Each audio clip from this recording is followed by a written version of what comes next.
আপনারা জানেন যে ইতিমধ্যে আমরা আবু সাঈদ হত্যাকাণ্ডের অর্থাৎ জুলাই আন্দোলনের প্রথম শহীদ আবু সাঈদের যে তদন্ত প্রতিবেদন সেটা গত 24শে জুন প্রাপ্ত হয়েছে। এইখানে তদন্ত প্রতিবেদন অনুযায়ী 30 জনের বিরুদ্ধে ওনারা প্রতিবেদন দাখিল করেছেন, ডকুমেন্টস আমাদের কাছে দাখিল করেছেন। আমরা তদন্ত প্রতিবেদন, অন্যান্য ডকুমেন্ট এবং জুলাই আন্দোলনের তথ্য উপাত্ত পটভূমি সব পর্যালোচনা করে আশা করছি যে আগামী রোববার ফরমাল চার্জ দাখিল করব। এইখানে আরেকটা বিষয় আছে, সেটা হচ্ছে যে আমাদের কাছে খবর আছে যে রংপুরে এই মামলা সংক্রান্তে কয়েকটা মামলা হয়েছে, কয়টা না, 2টা মামলা হয়েছে। একটা আবু সাঈদ এর যারা সহযোগী আন্দোলনকারী তাদেরকে বিরুদ্ধে একটা মিথ্যা মামলা দায়ের করা হয়েছিল। পরবর্তীতে আবু সাঈদের পরিবারের পক্ষ থেকে 5ই আগস্টের পরে একটা মামলা করা হয়েছে।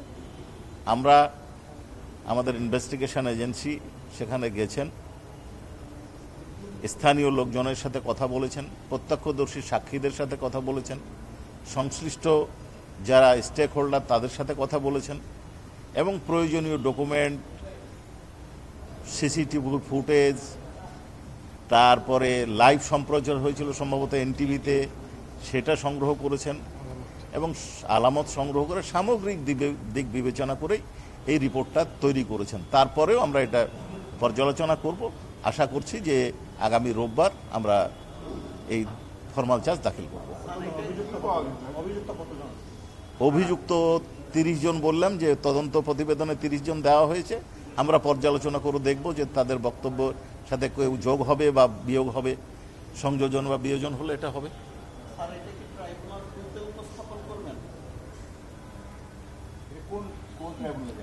জি, ট্রাইব্যুনাল 2-এ উপস্থাপন করব। না, আমি বলতে চাচ্ছি না, কারণ আমি এই মুহূর্তে যে কারা আসামি হয়েছেন বা কাদের বিরুদ্ধে রিপোর্ট দাখিল হয়েছে কারণ নামই আমরা বলতে চাচ্ছি না। তবে আপনারা জানেন যে বেশ কয়েকজন গ্রেপ্তার আছেন। সানবিট সব দিবে সামাল। সানবিট ম্যাজিক প্রেস ডিশওয়াশিং এর মাথা ঘোরানো সলিউশন। জি, এটা আপনারা জানেন।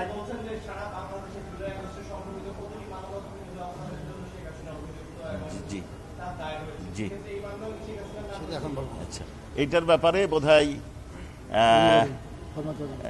ফরমাল চার্জে আমরা বিস্তারিত তো বলবই, তবে আপনাদের এটা স্মরণ থাকার কথা যে শেখ হাসিনার বিরুদ্ধে আবু সাঈদ হত্যাকাণ্ডের উস্কানি এবং নির্দেশ দানের অভিযোগে ফরমাল চার্জ ইতিমধ্যেই দাখিল হয়েছে, এটা আপনারা জানেন। একটি বিষয়, এর আগে চাকরাফুলের মামলা তদন্ত শেষ হয়েছে, শেখ হাসিনার মামলা তদন্ত শেষ হয়েছে। জি জি জি, তদন্ত শেষ যখন হয় তখন আপনারা অনেকটা ঘটা করেই আমাদেরকে বলেন, জি জি করেন। জি, এই মামলায় 24 জুন তদন্ত রিপোর্ট দাখিল হলো, কিন্তু আপনারা কোনো সাড়া শব্দ করলেন না কেন? আপনি যে প্রথম শহীদ তার মামলা নিয়ে এত লোকাচুরির মতো মনে হলো কেন? আমাদের তদন্ত কাজ পরিচালনার ক্ষেত্রে লুকোচুরির কোনো বিষয় নাই, বিষয়টা হচ্ছে আইনের বিষয়। আমরা ইনভেস্টিগেশন করে আমাদের ইনভেস্টিগেশন এজেন্সি আমাদের কাছে রিপোর্ট দাখিল করেন, যেটা প্রয়োজন মনে করি সেটা আপনাদের সামনে উপস্থাপন করা হয়। যেটা মনে হয় যে আজকে প্রয়োজন নাই, এমন সময় হয় যে ধরেন আমাদের কাছে সন্ধ্যা 5টার সময় রিপোর্ট দাখিল হলো, তখন আপনাদেরকে জানানোর সুযোগ থাকে না।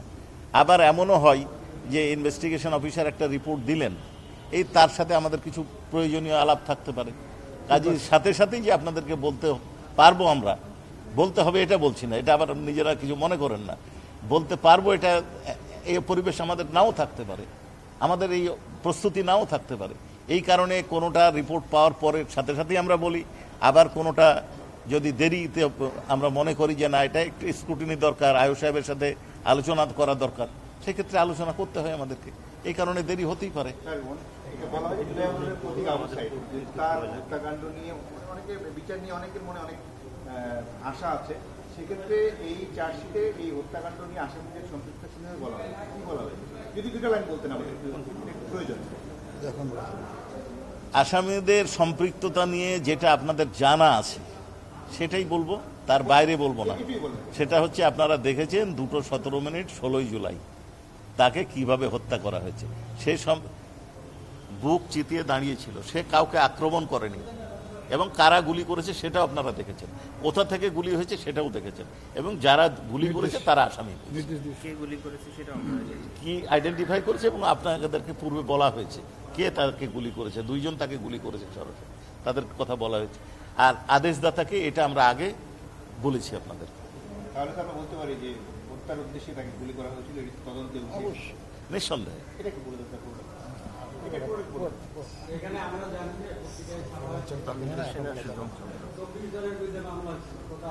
জি জি জি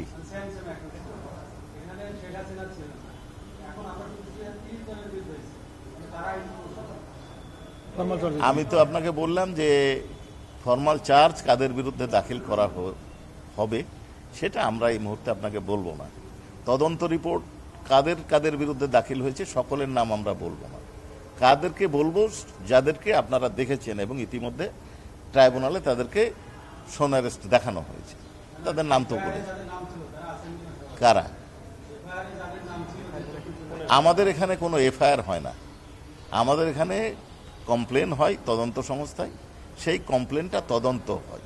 এইখানে কমপ্লেনের যিনি কমপ্লেন করেছেন তার নামও আপনাদেরকে আমরা বলবো না, আইন অনুযায়ী বলতে এটা প্রিভিলেজ ডকুমেন্ট, এটা আপনাদেরকে বলবো না। Sir thank you. জি।